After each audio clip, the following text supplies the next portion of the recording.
Hello everyone, welcome to my YouTube channel CrackZat Turning Problems into Solutions. This is me Priyasha Das and today I'm up with a general knowledge video for the ZAT 22 examination.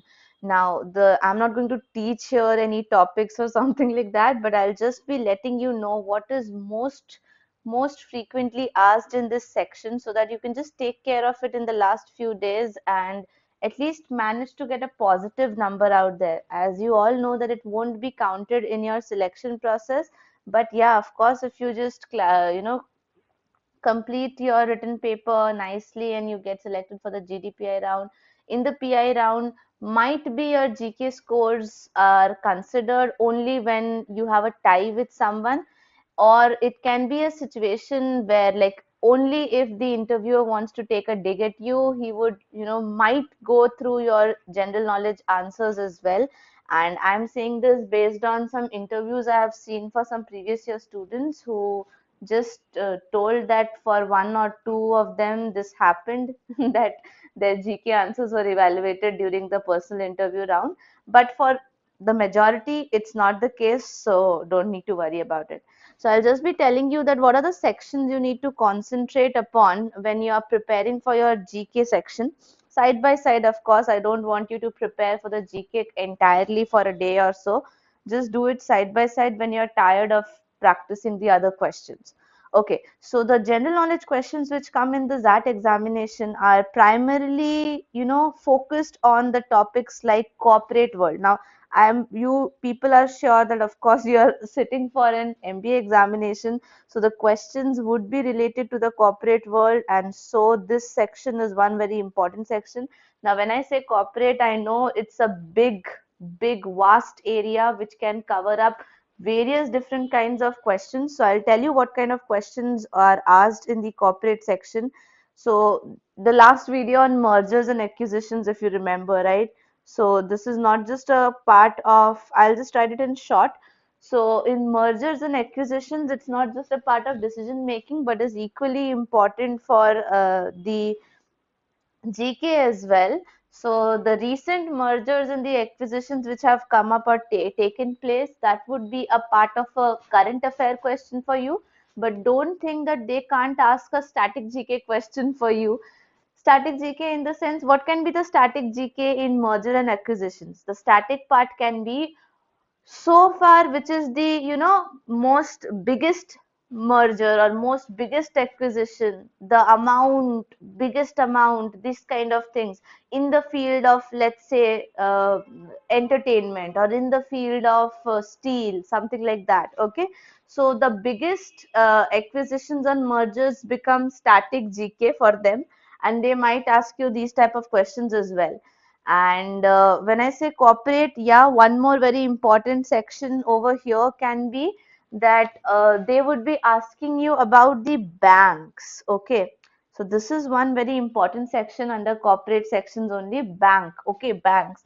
The tagline of banks. They even go to. I have seen this in almost 3 4 years that they definitely give you one question based on tagline of a very famous company or bank. So banks are important.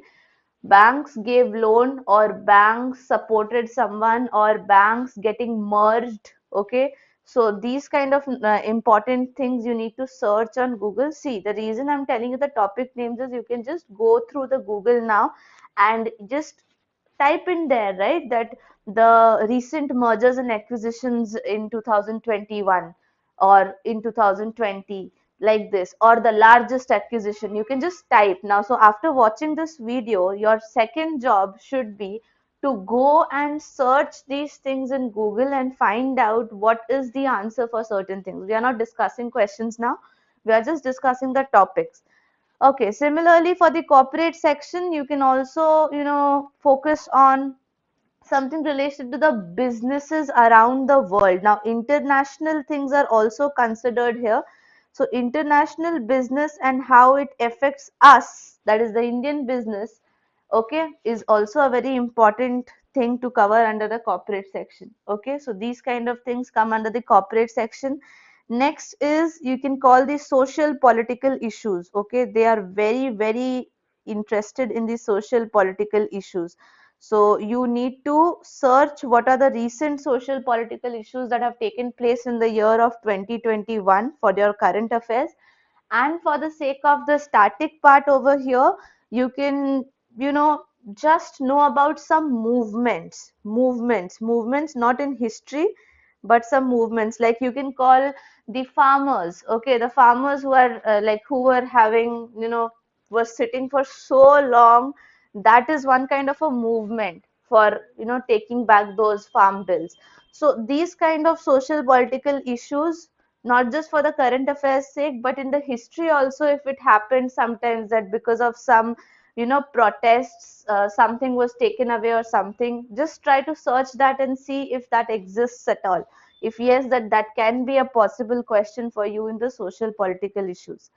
Now, one more thing which I like to put up is another section is Indian economy. Very important. Very, very important.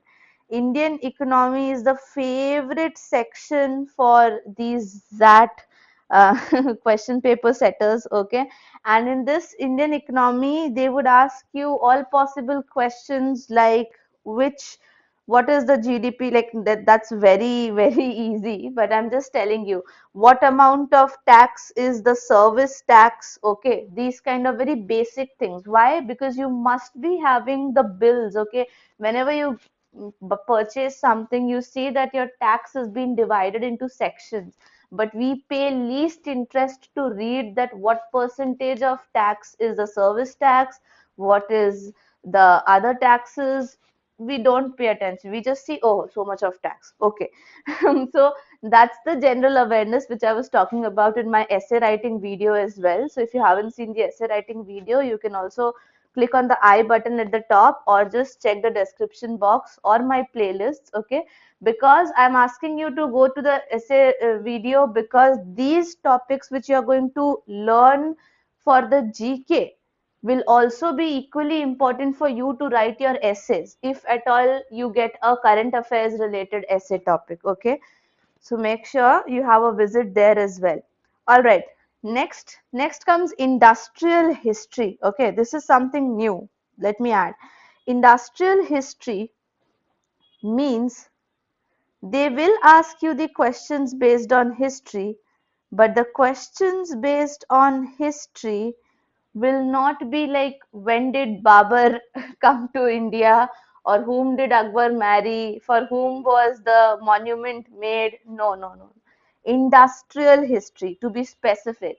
Like if you people are aware of the tax system which was started by some rulers, okay, so you can just focus on the earlier taxation systems which were established by the rulers. Okay, the dikkats and all that, if you have ever learned it in history during the school time.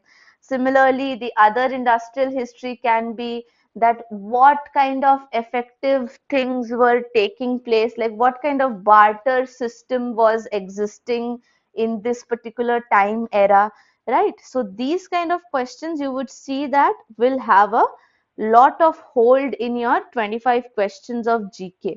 Okay, so this was a brief introduction about what topics you need to study. I'll just give you a very easy example of one question. Okay, I'll just put up that question for you on the screen. Okay, like I'm telling that and I'm writing the keywords, so please pay attention to what I'm speaking. Okay, which Indian state, the question is, which Indian state produces the highest quantity of sorry, not produces, I should say utilizes the highest quantity of fertilizers.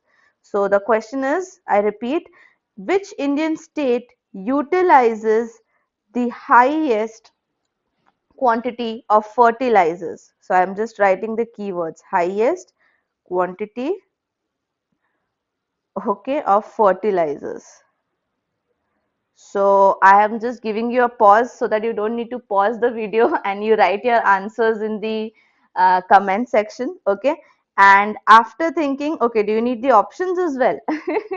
All right, options can be, let's say the first option is Maharashtra, second option is Punjab, third option is, let's say, Jharkhand, and the fourth option can be, take any state. The fourth option is not the correct answer.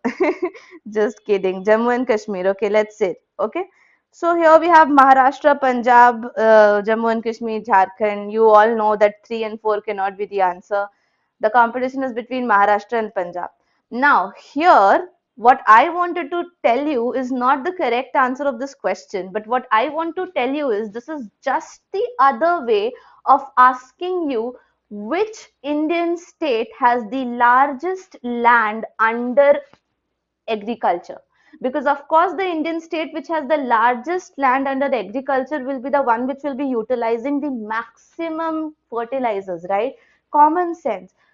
So people will be like, how the hell are we going to know that which fertilizer, like which country or which state will use the maximum fertilizers and stuff like that? But guys, take a breath and think about it. It's just an indirect way of asking you a simple question, that which Indian state has the maximum land under agriculture, and that is Punjab. And so that's the answer. So try to, simplify your GK questions in that way. This might be an case that you know the answer, but you're just getting confused because of the keywords used. So this was just a short example to tell you that this is the process of simplifying the GK questions. If at all you have learned anything in the past, that would be helpful. Don't worry about it. Okay, so these were the sections I discussed, and this video will be only till here. I don't want to discuss the questions. I'll have a look. I'll see if it's possible, and if time permits, I'll try to come up with some important GK questions also. But that is just a can. Okay, I will try. And of course, if you like this video and it is a little bit helpful for streamlining your process of completing the GK section, then please like this video, share it with your friends, and thanks for watching.